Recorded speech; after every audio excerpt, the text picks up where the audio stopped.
નમસ્કાર વિદ્યાર્થી મિત્રો, મારી યુટ્યુબ ચેનલ સ્ટડી ટાઈમ પર આપ સૌનું સ્વાગત છે. જો તમે હજી સુધી મારા ચેનલને સબસ્ક્રાઇબ નથી કરી તો જરૂર સબસ્ક્રાઇબ કરો, જેથી કરીને મારા આવનારા તમામ વિડીયોની નોટિફિકેશન તમને મળી શકે. આજે આપણે ધોરણ 8 વિષય હિન્દીમાં કવિતા 8નો અભ્યાસ કરીશું. કવિતા 8નું નામ છે માં કહ એક કહાની. આ કવિતાના કવિ છે મૈથિલી શરણ ગુપ્ત. આપણા દેશમાં ઘણા બધા ધર્મો પ્રચલિત છે. એમાંનો એક બૌદ્ધ ધર્મ પણ છે. આ ધર્મનો ઉદ્ભવ કરનાર ગૌતમ બુદ્ધ જીવદયાને ઘણું જ મહત્વ આપતા હતા. આ કવિતામાં એમના જીવનની એક ઘટના સંવાદ શૈલીમાં પ્રસ્તુત કરવામાં આવી છે. આ સંવાદ સિદ્ધાર્થની પત્ની યશોધરા અને પુત્ર રાહુલ વચ્ચે થાય છે. સિદ્ધાર્થ જ આગળ જઈને મહાત્મા બુદ્ધ કહેવાયા. હવે આપણે કવિતા શરૂ કરીશું. માં કહ એક કહાની. યશોધરાનો પુત્ર રાહુલ પોતાની માતાને કહે છે, માં એક વાર્તા કહે. बेटा समझ लिया क्या तूने मुझको अपनी नानी. યશોધરા કહે છે, બેટા તે મને તારી નાની સમજી લીધી છે. કહતી હૈ મુझसे यह चेटी. ચેટી એટલે દાસી. તું મેરી નાની કી બેટી. રાહુલ કહે છે કે આ દાસી મને કહે છે કે તું મારી નાનીની દીકરી છે. કહ માં કહ લેટી હી લેટી. રાજા થાયા રાની. એટલા માટે માં વાર્તા સંભળાવ, ભલે સૂતા સૂતા પણ સંભળાવ કે એક રાજા હતો કે રાણી હતી. માં કહ એક કહાની. માં એક વાર્તા કહે. તું હે હઠી માનધન મેરે. હઠી એટલે જિદ્દી અને માનધન એટલે પુત્ર. સુન ઉપવન में बड़े सवेरे. तात ભ્રમણ કરતે થે તેરે. तात એટલે પિતા અને ભ્રમણ એટલે ફરવું. જહાં સુરભી મન માની. કે મારા દીકરા તું ખૂબ જ જિદ્દી છે તો સાંભળ. વહેલી સવારે તારા પિતા બગીચામાં ફરી રહ્યા હતા. બગીચામાં બધી જ બાજુ મનગમતી સુગંધ ફેલાયેલી હતી. જહાં સુરભી મન માની. હા માં યહી કહાની. કે ત્યાં મનગમતી સુગંધ ફેલાયેલી હતી. હા માં આ જ વાર્તા સંભળાવ.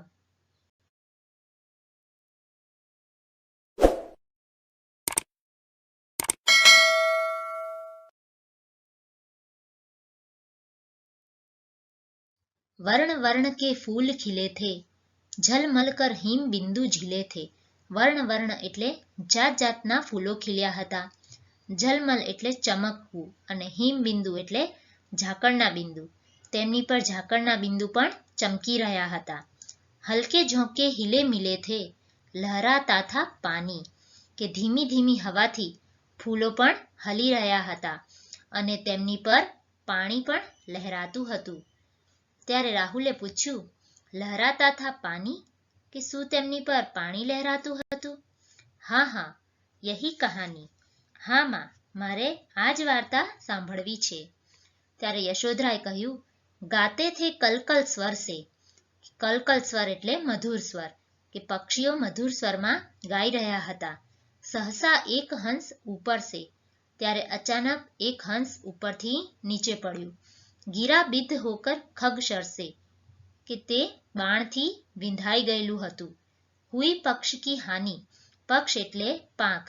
તેની એક પાંખ ઘાયલ થઈ ગઈ હતી.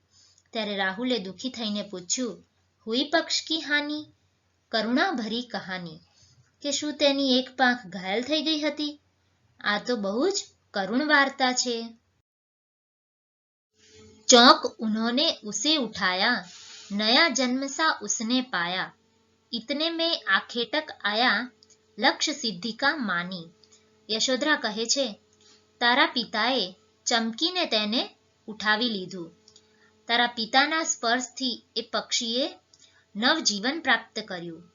इतने में आखेटक आया। आखेटक એટલે શિકારી। એટલી જ વારમાં ત્યાં શિકારી આવી પહોંચ્યો।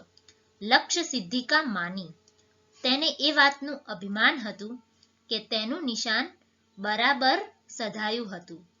ત્યારે રાહુલે પૂછ્યું, લક્ષ્ય સિદ્ધિકા માની કે શું બરાબર નિશાન સાધનારો અભિમાની? કોમલ કઠિન કહાની, કે આ તો કોમળ અને કઠોર વાર્તા છે। मांगा उसने आहत पक्षी, तेरे तात किंतु थे रक्षी। तब उसने जो था खग भक्षी, हट करने की ठानी। मांगा उसने आहत, आहत એટલે કે ઘાયલ થયેલું, કે શિકારીએ તારા પિતા પાસે ઘાયલ થયેલું પક્ષી માંગ્યું। તેરે તાત કિંતુ થે રક્ષી, પરંતુ તારા પિતાએ એ પક્ષીનું રક્ષણ કર્યું હતું। तब उसने जो था खग भक्षी, हट करने की ठानी। ત્યારે પક્ષીઓનું માંસ ખાનારા તે શિકારીએ પક્ષી લેવા માટે જીદ કરી। રાહુલે પૂછ્યું, હઠ કરને કી ઠાની, કે શું તેણે જીદ કરી? અબ બઢ ચલી કહાની, ત્યારે તો હવે વાત બહુ જ વધી ગઈ। હુઆ વિવાદ સદય નિર્દય में, ઉભય આગ્રહી થે સ્વ વિષય में। गई बात तब न्यायालय में, सुनी सभी ने जानी। કે હવે સદય અને નિર્દય બંનેમાં વિવાદ થવા લાગ્યો। સદય એટલે કે દયા કરીને બચાવવા વાળો, અને નિર્દય એટલે નિર્દયતાપૂર્વક મારવા વાળો। બંને લોકો પોતપોતાની વાત પર અડી ગયા। ગઈ બાત તબ ન્યાયાલય में, सुनी सभी ने जानी, કે ત્યારે વાત ન્યાયાલયમાં પહોંચી અને ત્યારે સૌએ આ વાત સાંભળી અને બધા સમજ્યા। રાહુલે પૂછ્યું, સુની સભીને જાની, કે શું બધા આ વાત સમજ્યા? વ્યાપક હુઈ કહાની, ત્યારે તો આ વાત ચારે બાજુ ફેલાઈ ગઈ। યશોધરા કહે છે, રાહુલ તું નિર્ણય કર ઇસકા, ન્યાય પક્ષ લેતા હૈ કિસકા, કહ દે નિર્ભય જય હો જિસકા, સુન લૂં તેરી બાની। રાહુલ તું આ વિવાદનો નિર્ણય કર અને કહે કે ન્યાય કોનો પક્ષ લેશે, કે તું નિર્ભય થઈને કહી દે કે આ વાતમાં કોનો વિજય થશે, કે હું તારી વાત પણ સાંભળી લઉં। ત્યારે રાહુલ કહે છે, માં મેરી ક્યા બાની, કે હું શું કહું, મેં સુન રહા કહાની, કે હું તો ફક્ત વાર્તા સાંભળી રહ્યો છું। ત્યારે યશોધરા કહે છે, કોઈ નિરપરાધ કો મારે તો क्यों अन्य न उसे उबारे, रक्षक पर भक्षक को वारे, न्याय दया का दानी। જો કોઈ નિર્દોષને મારી રહ્યું હોય તો કોઈ બીજા તેને શા માટે ન બચાવે, કે જેમાં દયા હોય અને જે મારનારનો નહીં પણ બચાવનારનો પક્ષ લે। તો રાહુલે કહ્યું, ન્યાય દયા કા દાની, શું દયા ન્યાય આપે છે? તુને સુની કહાની, યશોધરા કહે છે, તું ખરેખર વાર્તા સમજ્યો છે।